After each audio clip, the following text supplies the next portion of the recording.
A lot of videos on Muay Thai, all you ever hear is how people smash the pads.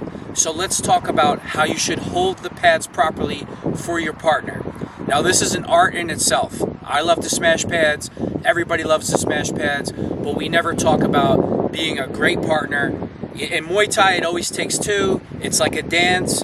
If your partner is not good at the dance, your workout completely sucks. So let's go over this, right? The first thing, as a pad holder, you should always have your belly pad on, okay? You need to practice teeps. It's a huge part of Muay Thai. What the jab is to boxing, the teep is to Muay Thai. So I don't understand how schools who claim to be top-notch Muay Thai schools don't have belly pads. This is a tell sign that you need to train at another school or you need to get another partner. Now, Shin Guards, right?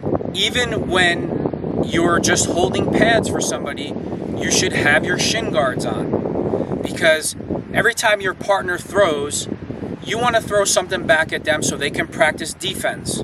Now, the purpose of this is not to kill your partner. The purpose of this is to get them their eye coordination and to get their central nervous system ready for something to be thrown at them. Don't be that jerk that's trying to win in the pads. Every school has these types of guys. That's not your job as the pad holder. Your job as the pad holder is to hold the pads, also work on defense. You're not trying to beat the guy punching the pads or the woman. Don't be that guy or woman. Every school has this, and you know exactly who I'm talking about if you're watching this video. Now, these Muay Thai pads that I bought, these are the smallest ones, and I'm gonna be honest with you, this was a mistake. I should have went with the mediums or the largest ones. I buy a lot of stuff from Fairtex. Fairtex is excellent. You know, the products, they last forever. I bought these years and years ago. So let's go over this when you, as far as when you have your pads on. So let me strap it up.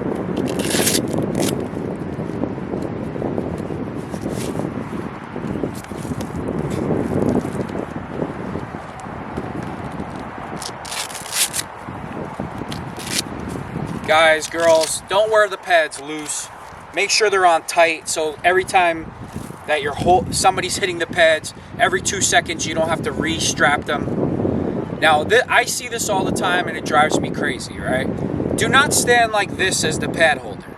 Don't do this. You want to get in your fighting stance, right? So I'm lefty. It's going to look different to a lot of people. Be in your fighting stance, in a good stance that's solid, that you can't get moved back. Be in a solid stance. So let's say your partner's in front of you, right? Talk to your partner that's smashing the pads. Sometimes you have a new guy, they don't have good mobility in their hips. Don't be that guy that just stands here like this and says, you know what? I don't care if you have good mobility. I want you to kick 9 feet high. Don't be that guy. Talk to your partner. Do you need me to go lower? Do you need me to go higher? Get in a good rhythm with them, right? So you're here, right here, holding it tight. You know, I like to put them together like this. Some people like to do that, spread apart. I think that's a disaster waiting to happen. I wouldn't do that. I wouldn't recommend that. I would put the tips together like this, okay? So let's talk about this a little bit more. When you're in this stance like this, you're indicating to your partner that you want them to hit the pads.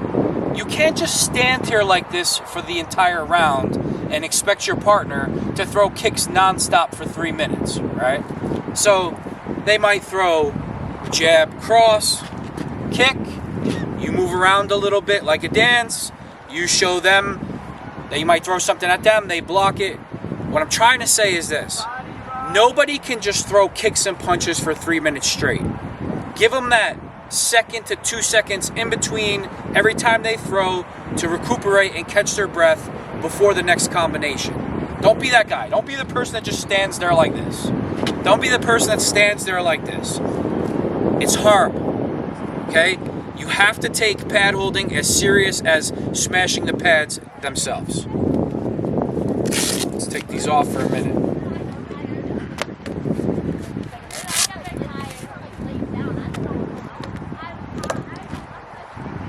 You know, another thing that a lot of schools don't work on is hooks, right? When you're holding the hook pad, don't be out here tight to your shoulder, tight to your shoulder, tight to your body, tight to your body. Don't be out here like you're scared. If you're going to be scared, then don't take Muay Thai. Be a good partner.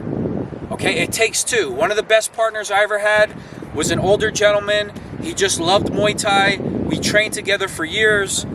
We had a great dance going. He ended up going to another state because he got another job, and I was devastated. You know, we had a good rapport with each other, good timing. You know, he understood when to press the gas for me to pick it up, and he understood when to back off. And this takes time. You know, you have to work with your partner for long periods of time to get this, you know, to get this to be the best possible paddle that you could be. You should work with the same partner all the time. One of my biggest complaints when I would go to a new school, because I was somewhat experienced, they would put me with a new younger guy or a new person that just started, and they would say, "Oh, iron sharpens iron." You know, I hate to be selfish, but I might have sharpened him, but that ruined my workout.